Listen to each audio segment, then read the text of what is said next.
पायल आणि संकेतचे नुकतेच लग्न झाले होते. त्यांनी काही दिवस हनीमून आणि प्रवासात घालवले. नंतर पायलनेही ऑफिस जॉईन केले. संकेत आणि पायल सकाळी लवकर ऑफिसला निघायचे. पायलला सकाळी वेळच मिळत नसे, पण रात्री ऑफिसमधून परतल्यानंतरही ती किचनमध्ये जायची नाही.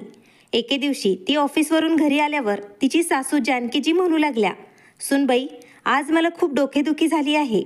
तू मला कामात मदत केली असतीस तर बरं झालं असतं." तेव्हा पायलला तिच्या आईने सांगितलेली गोष्ट आठवली.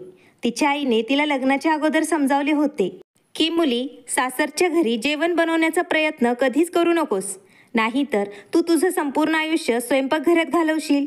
तिनेही तिच्या आईचे म्हणणे मनावर घेतले होते. म्हणूनच आज तिने लगेच तिच्या सासूबाईला नकार दिला आणि म्हणाली, "नाही मम्मी, मी पण खूप थकले आहे आज. मी तुम्हाला काही मदत करू शकत नाही. तुम्ही बाहेरून जेवण मागवता का?" तेव्हा जानकीजी म्हणाल्या, "पण घरातील कोणालाच बाहेरचे खायला आवडत नाही. पण असो, आता तुमच्या लग्नाला खूप दिवस झाले आहेत, त्यामुळे तू मला स्वयंपाकघरात थोडी मदत कर. तुला पण स्वयंपाक शिकण्याची गरज आहे, नाही का?" सासू आईच्या बोलण्याने पायलचे मन दुःखी झाले होते. त्यानंतर ती थेट तिच्या सासूला धमकी देत म्हणाली, "मम्मी, मी आजच्या काळातील सून आहे. जर तुम्ही माझ्यावर कोणत्याही प्रकारची जबरदस्ती करण्याचा प्रयत्न केलात तर मी माझ्या नवऱ्यासोबत वेगळे कुटुंब सेटल करेन. तुम्हाला आमच्यासोबत राहायचं असेल तर आमच्या सोयीनुसार तुम्हाला जगावं लागेल. असो, तुम्ही अगोदरपासून जेवण बनवत होतात, त्यामुळे तुमच्या मुलाच्या लग्नानंतर तुम्हाला स्वयंपाक करता येत नाही का? इतक्या म्हाताऱ्या झाल्या नाहीत तुम्ही. लग्नात तुम्ही सर्वांना अभिमानाने सांगितले होते की आम्ही आमच्या सुनेवर मुलीसारखे प्रेम करू. माझ्या आईवडिलांच्या घरी माझ्या आईने मला कधी स्वयंपाकघरात पावलंही टाकू दिले नाही. मी फक्त ऑफिसला जाऊन विश्रांती घ्यायचे. म्हणून तुम्ही पण माझ्यावर प्रेम करत असाल तर मला आशा आहे की ऑफिसमधून थकून आल्यावर माझ्याकडून तुम्ही जेवण बनवण्याची किंवा काही मदत करण्याची अपेक्षा करणे चुकीचे आहे. मी ऑफिसला जाण्यापूर्वी किचनमध्ये वेळ घालवायचा अशी अपेक्षा तुम्ही माझ्याकडून करूच नका. त्यासाठी तुमचे अभिनंदन. स्वयंपाकघर तुमचेच आहे. असो, तुम्ही या घरातील कोणत्याही कामासाठी तयार आहात. मी असं काही काम करत नाही. तुम्ही दिवसभर घरी बसून काय करता? बरं, मोलकरीण इतर सर्व कामांसाठी येतेच, त्यामुळे तुम्ही जेवण नक्कीच बनवू शकता. त्यामुळे मला स्वयंपाकघरात ओढण्याचा तुम्ही प्रयत्न करू नका. तुम्हाला माझ्याकडून पैसे हवे असतील तर मी मोलकरणीचा खर्च द्यायला तयार आहे, पण मी स्वयंपाकघरात येणार नाही. तुम्हाला स्वयंपाक करायचा नसेल तर मी स्वयंपाक बाहेरून आणू शकते, पण मला स्वयंपाक करायला तुम्ही सांगू नका." हे ऐकून जानकीजी आश्चर्यचकित झाल्या. त्या फक्त आपल्या बोलत असलेल्या सुनेकडे पाहत राहिल्या आणि पायलने त्यांच्यासमोर चुटकी मारली आणि तिच्या मोठ्या व्हीलच्या सँडलने ती पाय आदळत तिच्या खोलीत निघून गेली. त्या दिवसानंतर जानकीजींना आपल्या सुनेला काही बोलणे योग्य वाटले नाही. आपल्या सुनेची ही वृत्ती पाहून त्यांना समजले की जर हे प्रकरण वाढले तर तिच्या मनात लगेच घरच्यांबद्दल द्वेष निर्माण होईल आणि घरात वादळ निर्माण होईल. मग घरातील शांततेसाठी त्यांना आपल्या मुलांपासून वेगळं राहावं लागेल. जानकीजी विचार करू लागल्या, असूनही काय फरक पडतो? पूर्वी मी माझ्या कुटुंबासाठी एकटी जेवण बनवत होते, आता मी माझ्या सुनेसाठीही स्वयंपाक करूच शकते. असा विचार करून त्यांनी मनात समाधान मानले. डायनिंग टेबलवर जेवत असताना संकेत म्हणाला, "अगं आई, आता पायल पण आली आहे, त्यामुळे स्वयंपाकघरात तिची थोडी मदत घेत जा. शेवटी मलाही माझ्या पत्नीने बनवलेले जेवण खूप आवडते. मला तिने बनवलेल्या जेवणाची चव माहीत आहे." पायलचे सासरेही म्हणाले, "हो संकेत, आम्हालाही आमच्या सुनेने बनवलेले जेवण खायची खूप इच्छा आहे."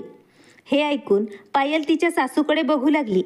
जानकीजी घाबरल्या आणि म्हणाल्या, "अहो, जेव्हा जेव्हा सुनेला वाटेल तेव्हा ती जेवण बनवेल. सूनही इथेच आहे आणि स्वयंपाकघरही इथेच आहे. तुम्हाला काय घाई झाली आहे? असो, माझ्या सुनेचे नुकतेच लग्न झाले आहे आणि त्यात तिला ऑफिसलाही जायचे असते. बिचारी मुलगी थकली असावी, म्हणूनच मी तिला स्वयंपाकघरात जायला सांगत नाही. हे तिचे खाण्याचे आणि खेळण्याचे दिवस आहेत. आता यापेक्षा जास्त जबाबदारी तिला देण्याची काय गरज आहे?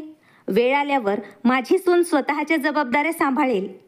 सासूच्या या उत्तराने पायल खूप खुश झाली आणि तिच्या सासूबाईंनी तिच्याकडे आनंदाने बघायला तिने सुरुवात केली. तिला आत्ता समजले आणि तिला वाटू लागले की सासू आता आपल्या पतीवर प्रेम करेल आणि ती आपल्या मुलासमोर तिच्या विरुद्ध तोंड उघडणार नाही. तिची सासू खूप साधी भोळी होती आणि पायल याच वस्तुस्थितीचा फायदा घेत होती. वरती तिची आई तिला नेहमी फोन करून सासरच्या घरात कसं स्वतःचं खरं करायचं हे शिकवायची आणि पायल तिच्या आईच्या म्हणण्याचं आंधळेपणाने पालन करत होती. जानकीजीच्या जागी एखादी कठोर सासू असती तर घर सुरक्षित राहिले असते. भयंकर युद्धाची परिस्थिती घरात निर्माण झाली असती. पण जानकीजी आपल्या सुनेच्या सर्व बोलण्याकडे दुर्लक्ष करत घरात शांतता राखत होत्या. पण एके दिवशी अशी गोष्ट घडली जी जानकीजींनी त्याबद्दल कधी विचारही केला नव्हता. आता त्यांना वाटू लागलं की कदाचित आपल्या नशिबी आपल्या सुनेचं सुख लिहिलेलंच नाही. त्यांची मुलं त्यांच्यासोबत राहतात आणि त्यांच्याशी गैरवर्तन करू नये याचं समाधान करण्याचा त्या फक्त प्रयत्न करत होत्या. आता त्यांनी आपल्या सुनेला बोलणे देखील बंद केले होते. पण एके दिवशी पायल ऑफिसमधून घरी आल्यावर तिने कपडे बदलले आणि थेट किचनमध्ये जाऊन सासूबाईंना तिने विचारले, मम्मी आज जेवायला काय बनवताय? जानकीजींनी विचार केला, सुनेसाठी काही खास पदार्थ बनवावे लागतील. तेव्हा त्या म्हणाल्या, सुनबाई तुला जेवणात काय खावेसे वाटते ते मला सांग, मी बनवते तुझ्यासाठी. आत्ता मी पीठ मळून घेतले आहे आणि भाजी चिरणार होते. तेव्हा पायलने फ्रीज उघडला आणि ती फ्रीजमध्ये बघू लागली. पायल म्हणाली, आई आज मी तुमच्या आवडीचे मटर पनीर बनवू का? पायलच्या तोंडून हे ऐकून जानकीजींचा आपल्या कानांवर विश्वासच बसेना. त्या आश्चर्याने तोंड उघडून आपल्या सुनेच्या चेहऱ्याकडे पाहू लागल्या. म्हणून पायल हळूच त्यांच्या पापण्या खाली करत म्हणाली, आई आजपासून मी तुम्हाला स्वयंपाकघरात मदत करेल. तुम्ही मला स्वयंपाक कसा करायचा ते शिकवतात का? जानकीजी काही बोलूच शकल्या नाहीत. त्या तिच्याकडे असंच आवक होऊन पाहत होत्या. त्यांना असं उभं असलेलं पाहून पायल त्यांना म्हणाली, आई मला सांगा मटर पनीर कसं बनवतात? जानकीजी घाईघाईत तिला रेसिपी सांगू लागल्या आणि पायलने त्यांना विचारून भाजी बनवायला सुरुवात केली. थोड्याच वेळात भाजी तयार झाली. जानकीजींनी पायलची स्तुती केली आणि म्हणाल्या, सुनबाई तुम्ही बनवलेल्या भाजीचा वास खूप छान येत आहे. पायल हसायला लागली आणि म्हणाली, तुम्हीच तर मला सर्व काही शिकवले आहे. जानकीजींना त्यांच्या सुनेचे बदललेले वागणे काही समजत नव्हते. तिच्यामध्ये असा अचानक बदल कसा काय झाला? त्या हळूच आवाजात तिला म्हणाल्या, सुनबाई आज तू जरा मला वेगळीच दिसत आहेस. एवढं बोलणं ऐकून पायलने गॅस बंद केला. ती तिच्या सासूकडे आली आणि त्यांचा तळ हात तिच्या हातात धरून म्हणाली, आई मला माफ करा. मी सुरुवातीला तुमच्याशी नीट वागले नाही. मी खूप वाईट वागले. मला वाटले की मी एकदा किचनमध्ये आले की तुम्ही लोक मला आयुष्यभर किचनचीच कामे करायला लावणार. म्हणूनच मला स्वयंपाकघरातील कामं टाळायचे होते. तरीही तुम्ही माझ्याबद्दल कोणाकडे काही तक्रार केली नाही ना तुम्ही मला शिवीगाळ केली. पण आज मी माझ्या मैत्रिणीच्या घरी गेले होते. तिची तब्येत खूप खराब होती म्हणून मी तिला भेटायला गेले होते. तिथं मी पाहिलं तिची सासू तिच्या आजारपणातही तिला आराम करू देत नव्हती. माझी मैत्रीण रडत होती आणि रडत रडत जेवण बनवत होती. तरीही तिची सासू तिला मागून शिवीगाळ करत होती. ती मला म्हणाली, पायल बघ ना, घरातील इतकी कामं करूनही माझ्या सासूबाई माझ्याशी वाईट वागतात आणि इथे मी एकही काम करत नाही तरीही माझी सासू मला काहीच बोलत नाही. हे पाहून माझा आत्मा हादरला.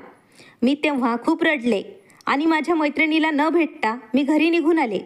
इथे स्वयंपाकघरात मी आले कारण मी तुम्हाला त्रासात बघू शकले नाही.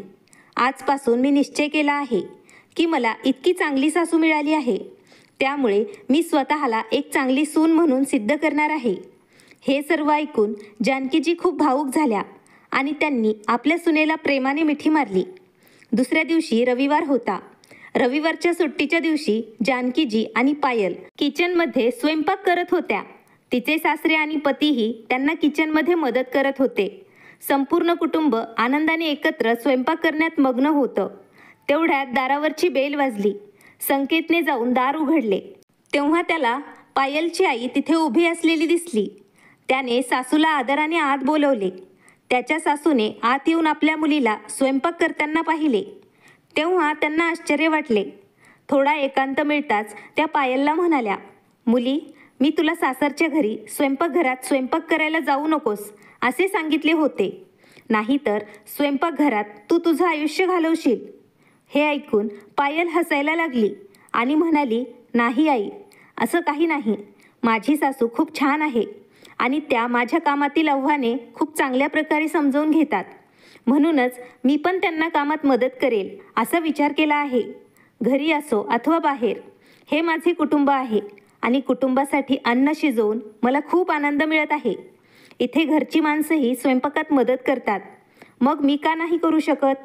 बरं, बाबा आणि ते पण आता घरीच आहेत, त्यामुळे मी माझ्या कुटुंबासाठी जेवण बनवलं, त्यामुळे मला आनंद मिळत आहे.